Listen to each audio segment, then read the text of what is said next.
आज्ञा नमस्कार नमस्कार मु सनातन साहू धन्वंतरी आयुर्वेदिक मेडिसिन कंपनी तरफ आसी आमर ऑर्गेनिक इंडिया पर्पज रे आम यहाँ सब क्लिपिंग कर वीडियो क्लिपिंग नौ आपण एबे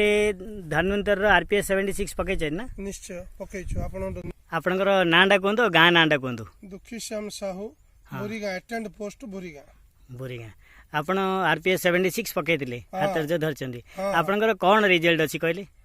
भल अच्छी तो देखु आपण निजे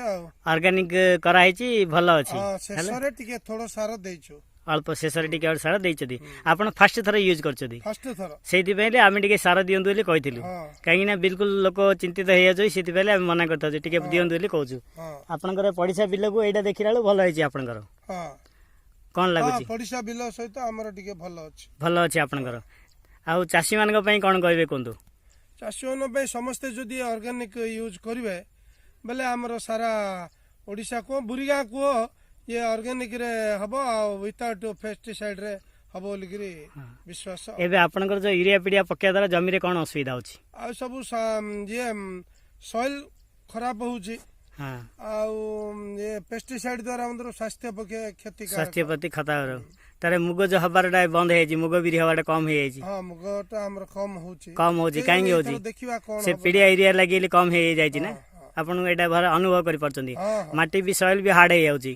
ठीक अछि एबे आमे एटा पके जो मुग ओळु पकेले आपनकर निश्चित दरे फेल हबार नै बुझिले एबे जेतेबेले हम मुगरे पकोछु जेते जनकर आज पर्यंत पडिछि कोडेले जौ पोको लागिनी एक सेटा जौ पोको में मेडिसिन नै किंतु जौ पोको लागिनी आ आदाय भी भल हैछि आपन एथर पूरा पकेबे आपनकर चाष रे ठीक अछि मुग निश्चित दरे पकेबे चासी मानु कोन कहय चाहिए हमर ए ऑर्गेनिक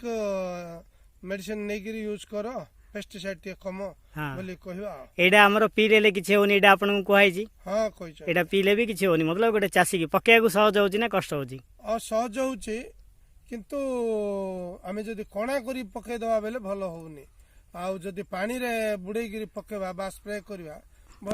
भलो हो हां ठीक अछि आ आपण भाई आपण का नाटा कोंतु रविंद्र साहब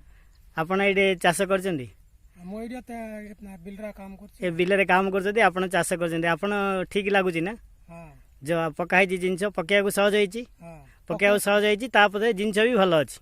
आपण आदाय भी भलो अछि आपण का नाटा कहि दियंतु रविंद्र साहब धन्यवाद।